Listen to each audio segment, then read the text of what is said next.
lipur menawa mengko kiyaine teka dadi minangka kanggo napek-napek wetengku ki luwih banget dadi kaya nembang-nembang sithik ya.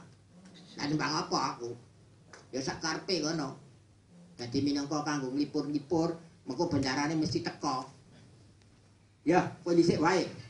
Ya. Ya ngene tak goleki apa iku mau. Wis sak jerengan ya. Ya.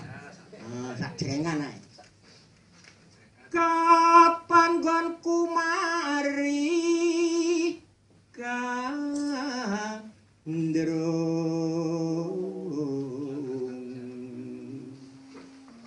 yen ana krahana sasi